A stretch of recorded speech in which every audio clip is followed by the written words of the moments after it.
मराठा साम्राज्य भारतीय इतिहास के सबसे महत्वपूर्ण साम्राज्यों में से एक है, जिसका उदय 17वीं सदी में हुआ और 18वीं सदी के अंत तक इसने भारतीय राजनीति पर गहरा प्रभाव डाला। इसका आरंभ छत्रपति शिवाजी महाराज के नेतृत्व में हुआ, जिन्होंने मुगल साम्राज्य के खिलाफ सफल विद्रोह किया और एक स्वतंत्र मराठा राज्य की स्थापना की। मराठाओं का उद्देश्य केवल सैन्य विजय तक सीमित नहीं था, बल्कि उन्होंने एक सशक्त प्रशासनिक ढांचा, सामाजिक सुधार और सांस्कृतिक विकास पर भी जोर दिया। शिवाजी महाराज मराठा साम्राज्य के संस्थापक थे। उन्होंने अपनी प्रारंभिक विजय से लेकर एक संगठित साम्राज्य के रूप में मराठों को स्थापित करने का श्रेय प्राप्त किया। उनका जन्म 1630 में पुणे के पास शिवनेरी किले में हुआ था। प्रारंभिक जीवन से ही उनकी मां जीजाबाई ने उन्हें मराठा परंपराओं और हिंदू धर्म के मूल्यों में प्रशिक्षित किया। शिवाजी ने युवावस्था में ही मुगल और बीजापुर की ताकतों को चुनौती देना शुरू कर दिया। शिवाजी महाराज ने न केवल युद्ध कौशल में महारत हासिल की, बल्कि कूटनीति, प्रशासन और राज्य निर्माण में भी कुशलता दिखाई। उनके नेतृत्व में मराठा साम्राज्य ने गुरिल्ला युद्ध की नई रणनीतियों को अपनाया, जिसका उपयोग उन्होंने मुगल सेनाओं के विरुद्ध सफलतापूर्वक किया। शिवाजी का सबसे बड़ा योगदान यह था कि उन्होंने एक स्वतंत्र मराठा राज्य की स्थापना की, जो बाद में साम्राज्य के रूप में विकसित हुआ। मराठा साम्राज्य केवल एक सैन्य शक्ति नहीं था, बल्कि इसके तहत एक संगठित शासन व्यवस्था और सामाजिक संरचना का विकास हुआ। मराठाओं ने भारतीय उपमहाद्वीप के एक बड़े हिस्से पर प्रभाव स्थापित किया और मुगल साम्राज्य के पतन में महत्वपूर्ण भूमिका निभाई। उन्होंने दक्षिण और मध्य भारत में कई क्षेत्रों पर अपना शासन फैलाया और मुगलों के खिलाफ संघर्ष करते हुए भारतीय स्वतंत्रता की भावना को मजबूत किया। मराठा साम्राज्य का सबसे प्रमुख संघर्ष मुगल साम्राज्य और बाद में ब्रिटिश ईस्ट इंडिया कंपनी के साथ रहा। मराठों ने कई युद्धों के माध्यम से मुगलों की सत्ता को कमजोर किया और एक स्वतंत्र शक्ति के रूप में उभरे। शिवाजी महाराज के बाद उनके उत्तराधिकारियों ने साम्राज्य का विस्तार किया, लेकिन अंग्रेजों के साथ हुए युद्धों के कारण यह साम्राज्य कमजोर होने लगा। मराठा साम्राज्य का एक अन्य महत्वपूर्ण पहलू इसका प्रशासनिक और सांस्कृतिक योगदान था। मराठा शासन में कृषि, व्यापार और कर प्रणाली को संगठित किया गया। उन्होंने उद्योगों, विशेष रूप से रेशम उत्पादन और सिक्का प्रणाली में सुधार किया। मराठों ने एक व्यवस्थित प्रशासनिक ढांचे का निर्माण किया, जिसमें नौसेना का विशेष महत्व था। छत्रपति शिवाजी महाराज के नेतृत्व में मराठा साम्राज्य का उदय भारतीय इतिहास का एक महत्वपूर्ण अध्याय है। उनका प्रारंभिक जीवन, पारिवारिक पृष्ठभूमि, शिक्षा और सैन्य प्रशिक्षण इस साम्राज्य की नींव के निर्माण में बेहद महत्वपूर्ण रहे। इस खंड में हम शिवाजी महाराज के प्रारंभिक जीवन और उनकी पृष्ठभूमि पर विस्तार से चर्चा करेंगे, जिसमें उनके परिवार, शिक्षा और युवावस्था में मिली सांस्कृतिक एवं बौद्धिक प्रेरणाओं का उल्लेख है। शिवाजी महाराज का जन्म 19 फरवरी 1630 को महाराष्ट्र के पुणे जिले में शिवनेरी किले में हुआ था। उनके पिता शाहजी भोसले बीजापुर सल्तनत में एक प्रमुख जागीरदार और सैन्य अधिकारी थे, जबकि उनकी माता जीजाबाई धर्मनिष्ठ और वीरता की प्रतीक मानी जाती थीं। शिवाजी के जीवन में उनकी मां जीजाबाई का प्रभाव बहुत गहरा था। उन्होंने शिवाजी को न केवल धार्मिक और नैतिक मूल्यों से अवगत कराया, बल्कि अपने पिता की अनुपस्थिति में राज्य के मामलों की भी देखरेख की, जिससे शिवाजी के नेतृत्व कौशल को बचपन से ही दिशा मिली। जीजाबाई ने शिवाजी को रामायण, महाभारत और भगवद गीता जैसी महाकाव्यों की कहानियों से प्रेरणा दी, जिससे उनके भीतर राष्ट्रभक्ति, धर्म और न्याय की भावना जागृत हुई। शिवाजी की युवावस्था में उनकी माता ने उन्हें आत्मनिर्भर, साहसी और न्यायप्रिय बनने के लिए प्रेरित किया। उनके परिवार में भक्ति और वीरता का एक अद्वितीय संगम था, जिसने शिवाजी को मराठा समाज के भविष्य के नेता के रूप में तैयार किया। शिवाजी महाराज की शिक्षा और प्रशिक्षण में युद्ध कला और राज्य संचालन की विधाओं का विशेष स्थान था। उनके पिता शाहजी भोसले ने उन्हें राज्य संचालन, सैन्य कौशल और कूटनीति में प्रशिक्षित करने के लिए योग्य शिक्षकों और सामरिक सलाहकारों की व्यवस्था की थी। शिवाजी ने तलवारबाजी, घुड़सवारी और गुरिल्ला युद्ध कला में महारत हासिल की। उन्होंने राज्य संचालन, प्रशासनिक संरचना और सामाजिक तंत्र के बारे में भी गहरी जानकारी प्राप्त की। शिवाजी महाराज को उनके शिक्षक और राज्य सलाहकारों ने राजनीति, सैन्य रणनीति और राज्य की रक्षा के गुण सिखाए। शिवाजी ने मराठा समाज के संगठन और संरचना को समझा और उसे अपने राज्य की शक्ति के रूप में विकसित किया। शिवाजी की युवावस्था में धार्मिक और सांस्कृतिक वातावरण ने उन्हें भारत के प्राचीन ग्रंथों, विशेष रूप से रामायण और महाभारत से प्रेरणा दी। इन महाकाव्यों में उन्होंने धर्म, न्याय और पराक्रम के आदर्शों को आत्मसात किया। इसी प्रेरणा से उन्होंने अन्याय के खिलाफ लड़ने और एक स्वतंत्र राज्य की स्थापना का संकल्प लिया। शिवाजी का प्रारंभिक जीवन एक कठिन और चुनौतीपूर्ण दौर से गुजरा, लेकिन उन्होंने अपने कौशल और संकल्प के बल पर मराठा साम्राज्य की स्थापना की। उनके जीवन के शुरुआती अनुभवों ने उन्हें एक महान नेता और सैन्य रणनीतिकार के रूप में विकसित किया, जिसने मुगलों, आदिल शाहियों और अन्य दुश्मनों के खिलाफ मराठा साम्राज्य को मजबूत किया। शिवाजी महाराज की पहली बड़ी सैन्य विजय 1647 में थी, जब उन्होंने तोरणा किले को कब्जे में लिया। इस विजय ने उनके सैन्य कौशल और रणनीतिक दूरदर्शिता को साबित किया और उन्होंने अपने राज्य के विस्तार की दिशा में पहला कदम बढ़ाया। तोरणा किले की विजय के बाद शिवाजी ने राजगढ़, सिंहगढ़ और पुरंदर जैसे कई महत्वपूर्ण किलों को भी अपने नियंत्रण में लिया। उनकी इन विजयों ने उनके प्रति मराठा योद्धाओं और जनता में सम्मान और विश्वास को बढ़ाया। वे यह साबित करने में सफल रहे कि छोटे सैन्य बलों के साथ भी बड़े साम्राज्यों को चुनौती दी जा सकती है। उनका उदय धीरे धीरे बीजापुर और मुगल सल्तनत के लिए एक बड़ा खतरा बन गया। शिवाजी महाराज ने युद्ध की एक अनूठी और नई शैली का विकास किया, जिसे गुरिल्ला युद्ध कहा जाता है। यह युद्ध शैली पारंपरिक युद्ध से बिल्कुल अलग थी। शिवाजी ने इस रणनीति को उन पहाड़ी और जंगल क्षेत्रों में अपनाया, जहां दुश्मन की बड़ी सेना प्रभावी ढंग से लड़ नहीं पाती थी। गुरिल्ला युद्ध की इस रणनीति में आश्चर्यजनक हमले, दुश्मन की आपूर्ति लाइनों को काटना और किले पर त्वरित कब्जा करने जैसी तकनीकें शामिल थीं। इस युद्ध कला के तहत मराठा सेना दुश्मन पर तेजी से हमला करती, उन्हें आश्चर्यचकित करती और फिर तुरंत सुरक्षित क्षेत्रों में वापस लौट आती। यह रणनीति मुगलों और बीजापुर सल्तनत की बड़ी और संगठित सेनाओं के लिए काफी मुश्किल साबित हुई, क्योंकि वे शिवाजी के तेज हमलों का सामना करने में असमर्थ थे।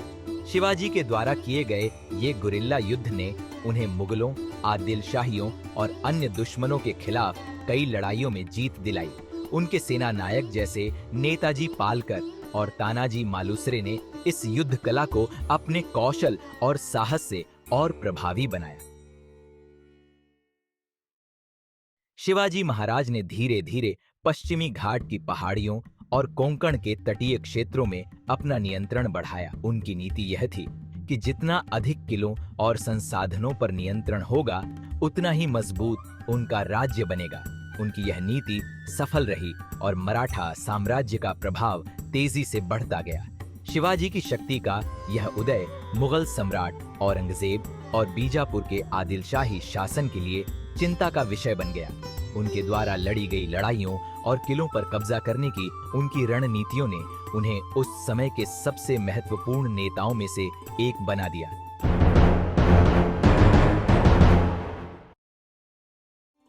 छत्रपति शिवाजी महाराज का राज्याभिषेक राज तिलक भारतीय इतिहास के सबसे महत्वपूर्ण घटनाओं में से एक है, जो 6 जून 1674 को रायगढ़ किले में हुआ था।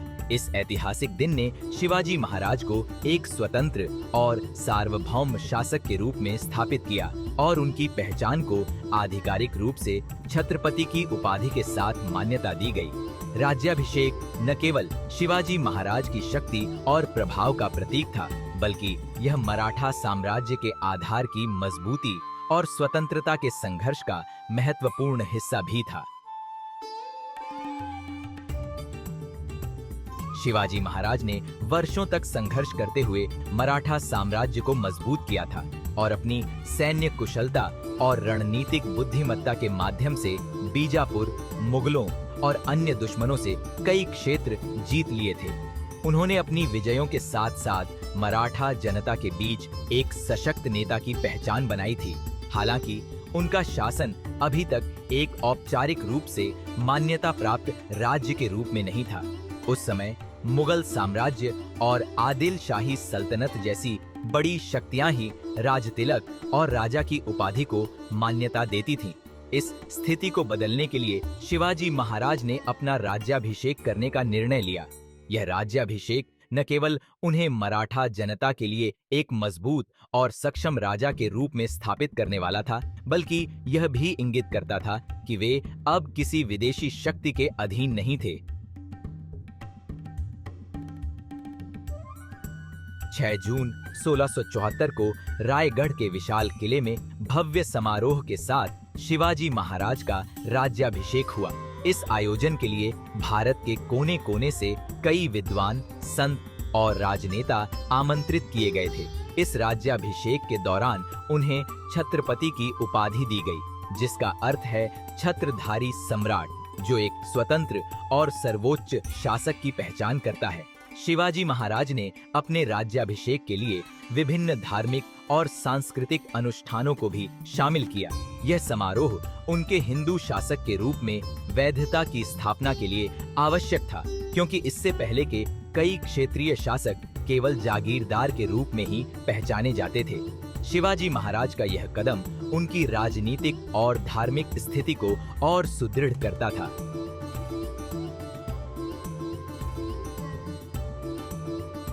राज्याभिषेक के बाद शिवाजी महाराज ने अपने शासन को मजबूत करने के लिए कई सैन्य और राजनीतिक सुधार किए। इन सुधारों ने मराठा साम्राज्य को एक संगठित और स्थायी प्रशासनिक ढांचा प्रदान किया, जिसने उनके राज्य को अधिक स्थिर और कुशल बनाया। शिवाजी महाराज ने अपनी सेना को पुनर्गठित किया और उसे और अधिक प्रभावी बनाया। उनकी सबसे बड़ी सैन्य सुधारों में से एक थी गुरिल्ला युद्ध की रणनीति को और अधिक व्यापक बनाना, जिसने उन्हें मुगलों और बीजापुर के खिलाफ लड़ाइयों में बड़ी सफलताएं दिलाईं। इसके अलावा उन्होंने एक सशक्त नौसेना का भी गठन किया, जिससे उन्होंने कोंकण तट और अरब सागर के समुद्री मार्गों पर नियंत्रण स्थापित किया। यह भारतीय इतिहास में पहली बार था जब किसी भारतीय शासक ने इतनी शक्तिशाली नौसेना बनाई थी, जिसने मुगलों और पुर्तगालियों के खिलाफ रणनीतिक लाभ प्रदान किया।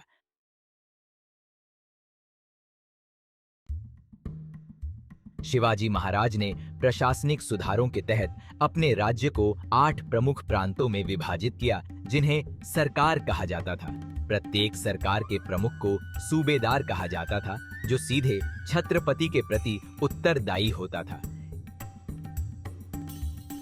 इस प्रणाली ने स्थानीय प्रशासन को और अधिक कुशल बनाया, जिससे कर संग्रहण और कानून व्यवस्था को बेहतर तरीके से संभाला जा सके। शिवाजी महाराज की कर प्रणाली भी बहुत उन्नत और व्यावहारिक थी। उन्होंने चौथ और सरदेशमुखी जैसे करों को लागू किया, जो उनकी राज्य की वित्तीय स्थिरता को सुनिश्चित करता था। इसके अलावा उन्होंने राजस्व विभाग को पुनर्गठित किया, जिससे राज्य की अर्थव्यवस्था को मजबूत आधार मिला। शिवाजी महाराज ने अपने शासन में कानून व्यवस्था को भी मजबूत किया। उन्होंने अपने राज्य में भ्रष्टाचार और अत्याचार को समाप्त करने के लिए सख्त कानून लागू किए। उनके प्रशासन में न्याय प्रणाली पर विशेष ध्यान दिया गया, जिसमें सभी नागरिकों के साथ समानता और निष्पक्षता से व्यवहार किया जाता था।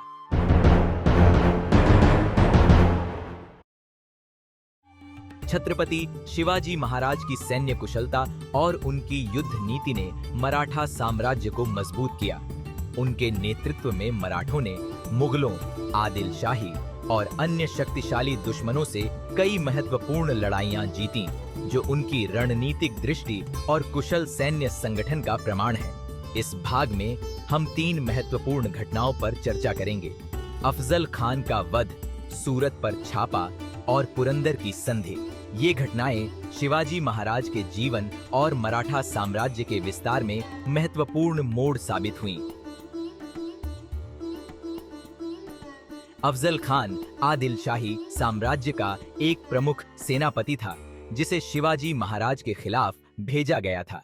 1654 में आदिल शाही शासक ने अफजल खान को शिवाजी महाराज को हराने के लिए भेजा। यह एक बड़ा और शक्तिशाली दुश्मन था, जो मराठों को कुचलने की मंशा से निकला था। अफजल खान ने शिवाजी महाराज को कूटनीतिक तरीके से खत्म करने की योजना बनाई। उसने शिवाजी को वार्ता के लिए बुलाया और धोखे से उनकी हत्या करने की योजना बनाई।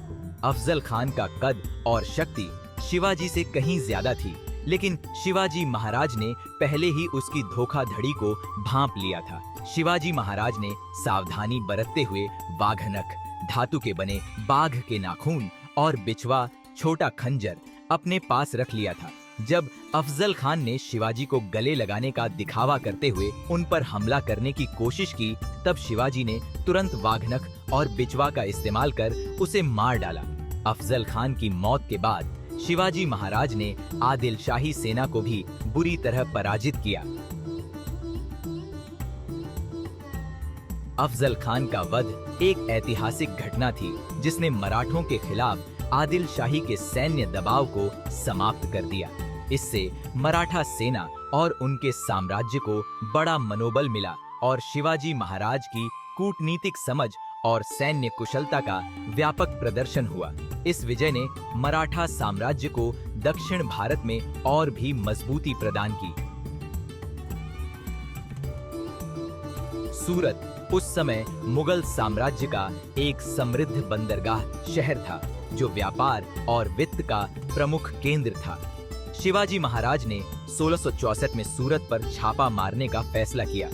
इस हमले का उद्देश्य था मुगलों की आर्थिक शक्ति को कमजोर करना और मराठा सेना के लिए धन संग्रह करना। सूरत का छापा शिवाजी महाराज की आर्थिक दृष्टिकोण से की गई एक अत्यधिक प्रभावी रणनीति थी। उन्होंने सूरत पर हमला करने से पहले बड़ी सावधानी से इसकी योजना बनाई। सूरत के धन से मराठा सेना को सुदृढ़ करना उनका प्राथमिक उद्देश्य था और इस छापे से उन्हें भारी सफलता मिली। उन्होंने केवल उन क्षेत्रों पर हमला किया जो मुगलों के नियंत्रण में थे और सामान्य जनता को कोई नुकसान नहीं पहुंचाया। सूरत से मिली धनराशि ने शिवाजी महाराज को अपनी सैन्य और प्रशासनिक ताकत बढ़ाने में मदद की। इस छापे ने शिवाजी की रणनीतिक बुद्धिमत्ता और उनकी आर्थिक युद्ध नीति को साबित किया। यह घटना मुगल शासक औरंगजेब के खिलाफ शिवाजी की सैन्य शक्ति का प्रदर्शन थी, जिससे मुगल साम्राज्य पर गहरा प्रभाव पड़ा।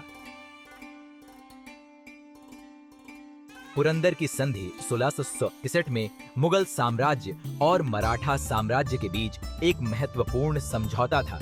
इस समय तक शिवाजी महाराज औरंगजेब के खिलाफ कई सफल लड़ाइयां लड़ चुके थे और मुगल सेना मराठों को रोकने में असमर्थ थी। 1665 में मुगल सेनापति मिर्जा राजा जय सिंह ने एक बड़ी मुगल सेना के साथ शिवाजी महाराज पर हमला किया। शिवाजी ने कई महीनों तक प्रतिरोध किया, लेकिन अंततः उन्होंने शांति की बातचीत शुरू करने का फैसला किया। इस संधि के तहत शिवाजी महाराज को 23 किले मुगलों को सौंपने पड़े और बदले में उन्हें बीजापुर के कुछ इलाकों में स्वतंत्र रूप से शासन करने की अनुमति दी गई। इसके अलावा शिवाजी के बेटे संभाजी को मुगलों की सेवा में भेजा गया था। हालांकि यह संधि दिखने में एक असफलता की तरह लग सकती है, लेकिन इससे शिवाजी महाराज ने मुगलों के साथ अस्थायी शांति बनाई और अपने साम्राज्य को पुनर्गठित करने का समय प्राप्त किया। यह संधि मराठा साम्राज्य के लिए एक रणनीतिक विराम थी, जिसने उन्हें बाद में मुगलों के खिलाफ फिर से संगठित होकर लड़ने का मौका दिया।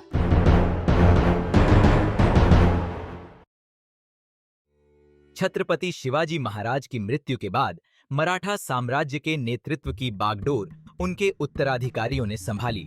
हालांकि शिवाजी महाराज ने एक शक्तिशाली और संगठित साम्राज्य का निर्माण किया था, लेकिन उनके निधन के बाद मराठों को कठिन चुनौतियों का सामना करना पड़ा।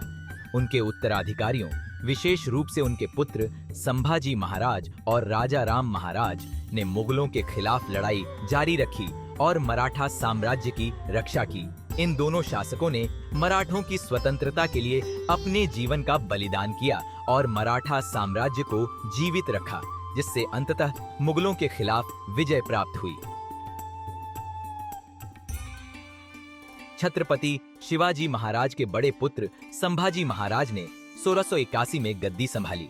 उनकी गद्दी संभालने का समय कठिन था, क्योंकि मुगल सम्राट औरंगजेब ने मराठा साम्राज्य को कुचलने के लिए अपनी विशाल सेना भेजी थी। संभाजी महाराज ने अपने पिता के पद चिन्हों पर चलते हुए मराठा साम्राज्य की रक्षा और विस्तार के लिए अपनी पूरी शक्ति लगा दी। संभाजी महाराज का शासनकाल मुख्य रूप से मुगलों के साथ संघर्षों से भरा हुआ था। औरंगजेब ने मराठों को कमजोर करने के लिए हर संभव प्रयास किया और इसके परिणाम स्वरूप लंबे समय तक युद्ध चलते रहे। संभाजी महाराज ने अपनी बहादुरी और वीरता का परिचय देते हुए मुगलों को कई बार पराजित किया। उनके शासनकाल में उन्होंने दक्षिण भारत में मराठा साम्राज्य को मजबूती प्रदान की और बीजापुर और गोलकुंडा की सल्तनतों के खिलाफ सफल अभियान चलाए। हालांकि संभाजी महाराज ने मुगलों के खिलाफ कड़ी लड़ाई लड़ी, लेकिन दुर्भाग्यवश 1679 में वे मुगलों द्वारा पकड़ लिए गए। औरंगजेब ने संभाजी महाराज को बेहद क्रूर तरीके से यातना देकर मौत के घाट उतार दिया। संभाजी महाराज की वीरता और बलिदान मराठों के लिए प्रेरणा स्रोत बन गई और मराठा साम्राज्य को समाप्त करने की औरंगजेब की कोशिशें विफल रहीं। संभाजी महाराज की मृत्यु के बाद मराठों का जोश और भी बढ़ गया और मराठा संघर्ष और भी तीव्र हो गया। संभाजी महाराज की मृत्यु के बाद मराठा साम्राज्य के शासन की बागडोर उनके छोटे भाई राजा राम महाराज ने संभाली। राजा राम का शासनकाल अत्यंत कठिन परिस्थितियों में हुआ, क्योंकि मुगल साम्राज्य की विशाल सेना मराठों को नष्ट करने के लिए हर संभव कोशिश कर रही थी। आजाराम महाराज के शासनकाल में मराठा सेना और प्रशासन ने युद्ध की रणनीतियों को बदलते हुए गुरिल्ला युद्ध पर ज्यादा ध्यान केंद्रित किया। उन्होंने मुगलों के खिलाफ छोटे-छोटे हमले किए और लगातार किलों पर कब्जा करने की रणनीति अपनाई। राजा राम महाराज ने दक्षिण भारत के किलों का बचाव किया और मुगलों की विशाल सेना के खिलाफ लंबी लड़ाइयां लड़ी। उनका प्रमुख केंद्र जिंजी का किला था, जहां से उन्होंने मुगलों के खिलाफ लड़ाई जारी रखी। हालांकि मुगलों ने जिंजी किले को घेरे में ले लिया, लेकिन मराठों ने एक सशक्त प्रतिरोध दिखाया। 1700 में लगातार संघर्ष और तनाव के कारण राजा राम महाराज की मृत्यु हो गई। हालांकि उनकी मृत्यु एक बड़ा झटका था, लेकिन मराठों ने उनके नेतृत्व में जो संघर्ष किया, उसने मराठा साम्राज्य को और भी मजबूत बना दिया। राजा राम महाराज की मृत्यु के बाद मराठा साम्राज्य का नेतृत्व उनकी पत्नी महारानी ताराबाई ने संभाला। उन्होंने अपने बेटे शिवाजी द्वितीय के नाम से मराठों का संघर्ष जारी रखा। ताराबाई की कुशल नेतृत्व क्षमता ने मुगलों के खिलाफ मराठा संघर्ष को जीवित रखा और मराठा साम्राज्य को बचाए रखा।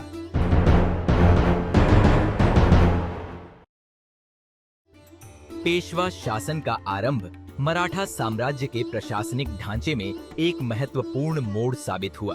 छत्रपति शिवाजी महाराज की मृत्यु के बाद मराठा साम्राज्य को उनके उत्तराधिकारियों ने जारी रखा, लेकिन शिवाजी महाराज की संघर्षपूर्ण और संगठित सैन्य नीतियों को बनाए रखना उनके उत्तराधिकारियों के लिए चुनौतीपूर्ण साबित हुआ। इस कठिन समय में पेशवा के रूप में नियुक्त किए गए कुशल नेताओं ने मराठा साम्राज्य को नई ऊंचाइयों पर पहुंचाया और उसका विस्तार किया। पेशवाओं ने न केवल मराठा साम्राज्य की सैन्य शक्ति को मजबूत किया, बल्कि इसके प्रशासनिक ढांचे को भी सुव्यवस्थित किया।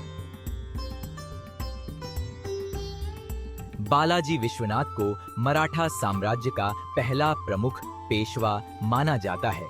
औरंगजेब की मृत्यु सहसा के बाद मुगल साम्राज्य कमजोर होने लगा और इस समय मराठों के लिए एक सशक्त और कुशल नेतृत्व की आवश्यकता थी।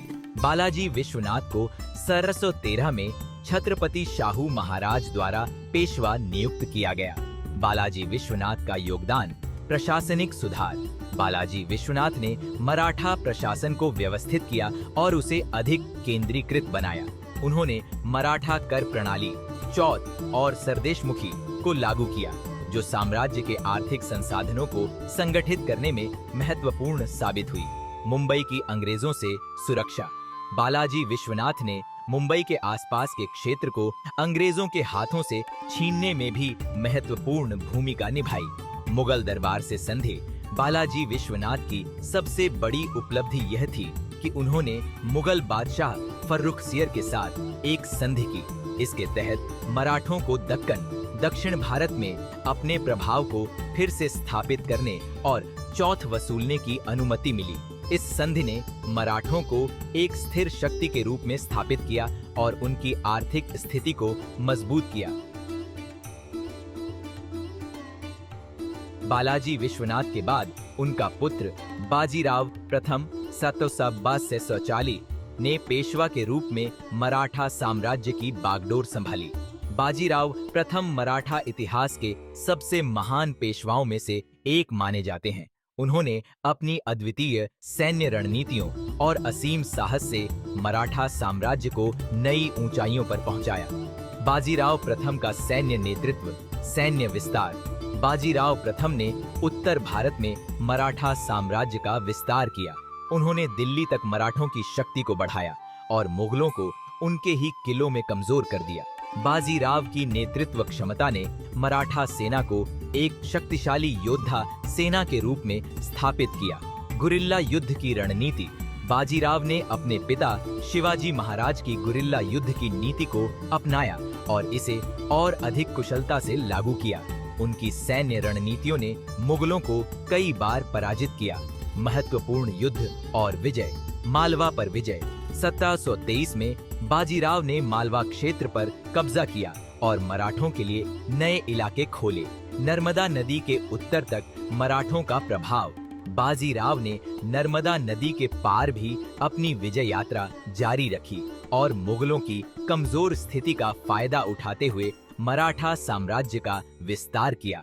पानीपत युद्ध से पहले बाजीराव के कार्यकाल में ही मराठा साम्राज्य की सैन्य और राजनीतिक स्थिति उत्तरी भारत में काफी मजबूत हो गई थी। हालांकि उनके बाद मराठा साम्राज्य को 1761 में पानीपत के तीसरे युद्ध में मुगलों और अफगानों से हार का सामना करना पड़ा। बाजीराव प्रथम को उनकी अद्वितीय सैन्य रणनीतियों और विजय अभियानों के लिए विशेष रूप से याद किया जाता है। उनका जीवन युद्ध और विजय से भरा रहा।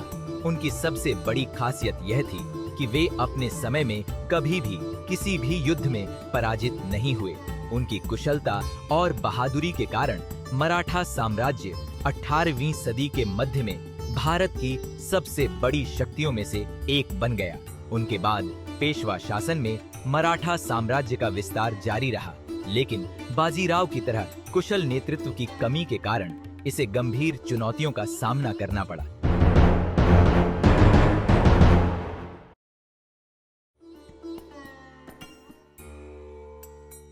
पानीपत की तीसरी लड़ाई में मराठा साम्राज्य को भारी नुकसान हुआ था, जिसके बाद साम्राज्य की शक्ति और आर्थिक स्थिति कमजोर हो गई थी।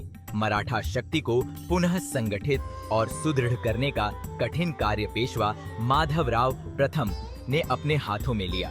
वह बालाजी बाजीराव के पुत्र थे और अपने शासनकाल में उन्होंने मराठा साम्राज्य को उसकी पूर्व महिमा में पुनः स्थापित करने के लिए अहम भूमिका निभाई।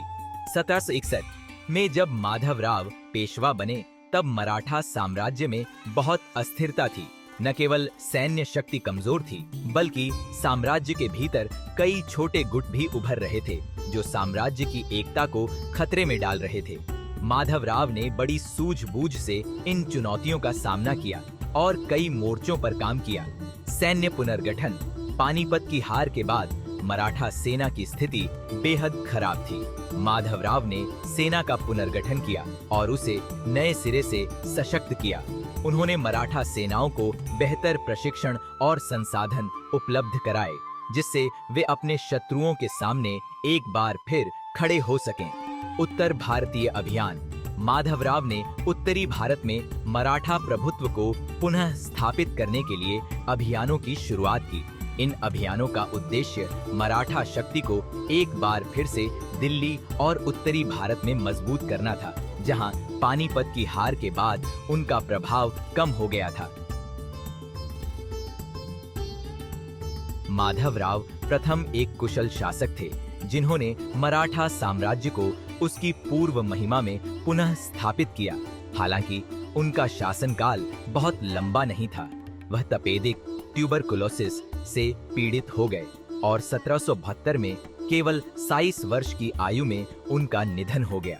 उनकी असामयिक मृत्यु ने मराठा साम्राज्य के पुनर्निर्माण के प्रयासों पर एक बड़ा आघात पहुंचाया।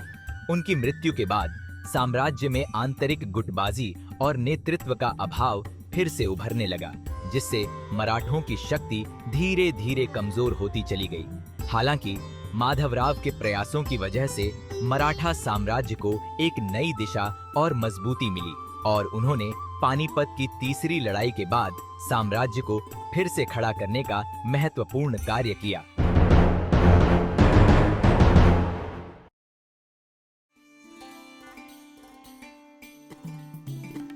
परिचय। मराठा साम्राज्य का अंग्रेजों से पहला बड़ा संघर्ष 1775 से 1782 के बीच हुआ, जिसे प्रथम आंग्ल मराठा युद्ध कहा जाता है। इस युद्ध का प्रमुख कारण मराठों के आंतरिक विवाद और अंग्रेजों का भारत में बढ़ता हुआ राजनीतिक प्रभाव था। अंग्रेजों ने इस स्थिति का लाभ उठाने के लिए मराठा साम्राज्य में हस्तक्षेप किया। सियासी पृष्ठभूमि। इस युद्ध की शुरुआत तब हुई जब पेशवा माधवराव प्रथम की मृत्यु के बाद उनके छोटे भाई नारायण राव को मराठा पेशवा बनाया गया, लेकिन उनकी हत्या के बाद उनके चाचा रघुनाथ राव राघोबा ने पेशवा बनने का प्रयास किया। रघुनाथ राव ने अंग्रेजों से मदद मांगी और इसके बदले उन्हें कई अधिकार देने का वादा किया। सूरत की संधि। रघुनाथ राव ने बॉम्बे के अंग्रेजों के साथ समझौता किया, जिसमें उन्हें सल्सेट और बसीन के किले दिए गए। युद्ध की प्रमुख घटनाएं। युद्ध का प्रारंभ बॉम्बे प्रेसिडेंसी और मराठा सेनाओं के बीच हुआ। मराठा सेनाओं ने अंग्रेजों को कई बार हराया, लेकिन युद्ध लंबे समय तक चलता रहा। प्रमुख मराठा सेनापतियों में महादजी शिंदे, नाना फडणवीस और तुकोजी होलकर जैसे नेताओं ने नेतृत्व किया। महादजी शिंदे ने युद्ध के दौरान अंग्रेजों को कड़ी टक्कर दी और मराठा साम्राज्य की स्थिति मजबूत की। सलबाई की संधि। सतापास यह युद्ध अंततः सलबाई की संधि से समाप्त हुआ। इस संधि में दोनों पक्षों ने एक दूसरे के क्षेत्रों को लौटाने का वादा किया और अंग्रेजों ने रघुनाथ राव के दावे को अस्वीकार कर दिया। यह संधि अगले 20 साल तक शांति बनाए रखने में सफल रही, लेकिन अंग्रेजों और मराठों के बीच तनाव बना रहा। द्वितीय आंग्ल मराठा युद्ध ब्रिटिश ईस्ट इंडिया कंपनी और मराठा संघ के विभिन्न घटकों के बीच लड़ा गया। यह युद्ध तब शुरू हुआ जब अंग्रेजों ने मराठों की आंतरिक कमजोरियों और आपसी गुटबाजी का फायदा उठाकर मराठा साम्राज्य पर अपना प्रभुत्व स्थापित करने की कोशिश की। युद्ध का कारण माधवराव द्वितीय की मृत्यु के बाद बाजीराव द्वितीय को पेशवा बनाया गया। वह कमजोर शासक साबित हुए और उनकी अंग्रेजों पर निर्भरता बढ़ गई। 1802 में बाजीराव द्वितीय ने बसीन की संधि पर हस्ताक्षर किए, जिसके तहत उन्होंने अंग्रेजों की मदद ली। इस संधि के तहत मराठा साम्राज्य की संप्रभुता कम हो गई और अंग्रेजों को उनके मामलों में हस्तक्षेप का अधिकार मिला। युद्ध की प्रमुख घटनाएं। इस युद्ध में प्रमुख मराठा सेनाएं सिंधिया, भोंसले और होलकर अंग्रेजों से लड़ी। अंग्रेजों की ओर से लॉर्ड वेलिंगटन और आर्थर वेलेस्ली जैसे प्रमुख जनरलों ने भाग लिया। अंग्रेजों ने असाये, दिल्ली और लासवाड़ी में मराठों को हराया। परिणाम 1805 में अंग्रेजों की जीत के साथ द्वितीय आंग्ल मराठा युद्ध समाप्त हुआ। इसके बाद सिंधिया और भोंसले ने अंग्रेजों के साथ संधि कर ली, जिससे मराठा साम्राज्य की स्थिति कमजोर हो गई और अंग्रेजों का प्रभुत्व बढ़ गया। आंग्ल मराठा युद्ध 1817 से 1818 तक चला और इसके परिणाम स्वरूप मराठा साम्राज्य का पतन हुआ। इस युद्ध के दौरान मराठों का सामना अंग्रेजों से अंतिम बार हुआ। यह युद्ध मराठा साम्राज्य के पतन और भारतीय उपमहाद्वीप पर अंग्रेजों के पूर्ण प्रभुत्व की शुरुआत का प्रतीक था। कारण बाजीराव द्वितीय, जो अंग्रेजों के अधीन थे, ने अंग्रेजों के खिलाफ विद्रोह किया, लेकिन मराठा गुटों में एकता का अभाव था। होलकर, शिंदे और भोंसले जैसे मराठा सरदारों में आपसी मतभेद थे, जिसने अंग्रेजों को उनके खिलाफ फायदा उठाने का मौका दिया। युद्ध की प्रमुख घटनाएं। युद्ध के दौरान अंग्रेजों ने मराठा सेनाओं के खिलाफ कई बड़े युद्ध लड़े, जिनमें कोरेगांव की लड़ाई, जहां भीमा नदी के किनारे मराठा और अंग्रेजों की टक्कर हुई, प्रमुख थी। अंग्रेजों ने मराठों की कमजोरियों का फायदा उठाया और उन्हें हराया।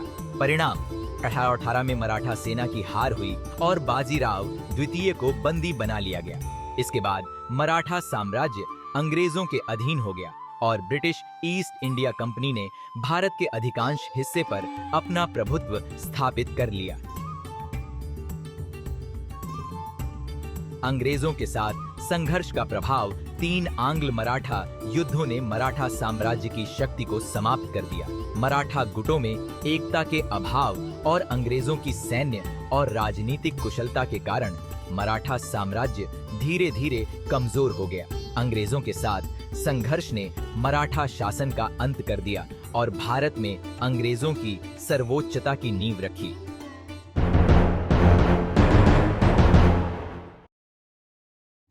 मराठा साम्राज्य के दौरान कला, संस्कृति, साहित्य और वास्तुकला में कई महत्वपूर्ण योगदान दिए गए, जिनका प्रभाव आज भी भारतीय समाज और संस्कृति में देखा जा सकता है। छत्रपति शिवाजी महाराज और उनके उत्तराधिकारियों ने न केवल राजनीतिक और सैन्य क्षेत्र में, बल्कि सांस्कृतिक और सामाजिक विकास में भी अहम भूमिका निभाई। मराठा शासनकाल में भारतीय कला और संस्कृति का व्यापक विकास हुआ। मराठा शासकों ने अपने शासन में धार्मिक, सांस्कृतिक और कलात्मक गतिविधियों को प्रोत्साहित किया। वे कला प्रेमी थे और स्थानीय कला, संगीत और साहित्य के संरक्षक रहे। मराठा सरदारों ने मंदिरों, महलों और किलों का निर्माण करवाया, जो आज भी वास्तुकला की दृष्टि से अद्वितीय हैं। शिवाजी महाराज के समय से ही इन संरचनाओं की नींव रखी गई थी और बाद में पेशवाओं ने इस धरोहर को और आगे बढ़ाया। मराठा स्थापत्य कला में किलों का विशेष महत्व था। शिवाजी महाराज ने कई किलों का निर्माण कराया, जिनमें रायगढ़, शिवनेरी और प्रतापगढ़ जैसे प्रमुख किले शामिल हैं। ये किले न केवल सुरक्षा के दृष्टिकोण से महत्वपूर्ण थे, बल्कि मराठा साम्राज्य की सांस्कृतिक धरोहर के रूप में भी महत्वपूर्ण थे। इन किलों की वास्तुकला में स्थानीय शिल्प और तकनीक के साथ साथ आधुनिक सैन्य रणनीतियों का उपयोग किया गया। मराठा शासकों ने धार्मिक स्थलों के निर्माण और संरक्षण में भी महत्वपूर्ण भूमिका निभाई। शिवाजी महाराज ने महाराष्ट्र और दक्षिण भारत में कई मंदिरों का पुनर्निर्माण और संरक्षण किया।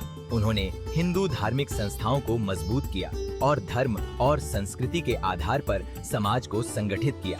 शिवाजी महाराज द्वारा स्थापित मंदिरों और धार्मिक स्थलों को मराठा शासकों ने बाद में और विकसित किया।